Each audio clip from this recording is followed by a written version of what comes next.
శ్రీహరి కొలువైన తిరుపతి నగరంలో ఆయనకు ఎంతో ఇష్టమైన ధనుర్మాసంలో భజన మండలి కళాకారులు మరింత భక్తిభావాన్ని పెంచుతున్నారు. ఏడాదిగా నగరంలోని భజన కళాకారులు ప్రతి శనివారం నగర సంకీర్తన చేస్తున్నారు. మహావిష్ణువుకు ఎంతో పవిత్రమైన ధనుర్మాసంలో తిరుపతి కాపు వీధిలోని 10 ఏళ్ల చరిత్ర గల శ్రీ రామభజన మందిరం నందు హరినామ సంకీర్తనను ఆలపిస్తున్నారు. శనివారం స్థానికులు మునిరాజ కుటుంబ సభ్యులు ఉభయదారులుగా వ్యవహరించి ప్రత్యేక పూజలు నిర్వహించి దేవుడికి నైవేద్యం సమర్పించి ప్రసాదాలు పంచిపెట్టారు. ఈ సందర్భంగా భజన మండలి సభ్యులు వెంకటనారాయణ మాట్లాడుతూ, ఈ ధనుర్మాసంలో మహావిష్ణువును స్తుతిస్తూ భజన చేయటం వలన వైకుంఠ ప్రాప్తి లభిస్తుందని అనేక పురాణాల ఇతిహాసాల్లో ఉందని గుర్తు చేశారు. కాపువీధి భజన మందిరంలో జరిగే భజన కార్యక్రమంలో నగర ప్రజలు పాల్గొని పునీతులు కావాలని పిలుపునిచ్చారు. ఈ కార్యక్రమంలో వెంకట నారాయణ, మునికృష్ణయ్య, చిన్నప్ప, గుండాల గోపినాథ్ రెడ్డి తదితరులు పాల్గొన్నారు. జై శ్రీరామ్. ధనుర్మాసం అతి పవిత్రమైన మాసము ధనుర్మాసం. మన హిందువులకు పండగ నెల అంటాం ఈ ధనుర్మాసాన్ని. ఈ ధనుర్మాసంలో ఉదయం బ్రహ్మముహూర్తంలో నిద్రలేసి స్నానాలు ఆచరించి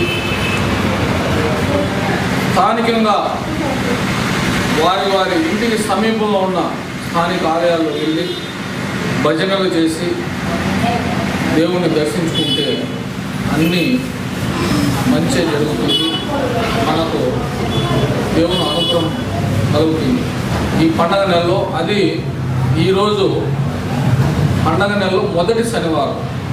మన కలియుగ వెంకటేశ్వర స్వామి వారికి శనివారము చాలా పవిత్రమైన రోజు.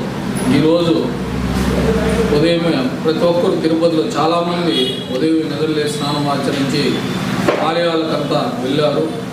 ఈ ఆలయాల్లో వెళ్ళి భజనలు చేస్తే గోవిందా అంటే మనకు మోక్షం లభిస్తుంది. అందువల్ల ప్రతి ఒక్కరూ ఈ పవిత్ర మాసంలో ఈ ఉదయమే నిద్రలేసి భజన చేయడం వల్ల మోక్షం లభిస్తుంది.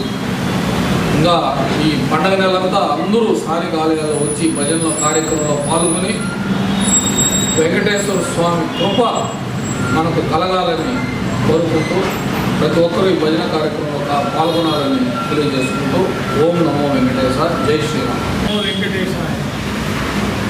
ఓంకార పరమాత్మాయ నమః, నరనారాయణాత్మకాయ నమః, మోక్షలక్ష్మీ ప్రాణకాంతాయ నమః, వెంకటాచల నాయకాయ నమః, కరుణాపూర్ణహృదయాయ నమః, ఓంకార నిత్యాయ నమః, శాస్త్ర ప్రమాణగమ్యాయ నమః అని ఓం నమో వెంకటేశ్వరాయ. ఈరోజు చాలా పవిత్రమైన శనివారం. స్వామికి చాలా ప్రీతికరమైన దినము. దీంట్లో ఈ ధనుర్మాసం విశేషం వచ్చి సుప్రభాత ప్లేస్లో తిరుమలపావి నెల రోజులు స్వామి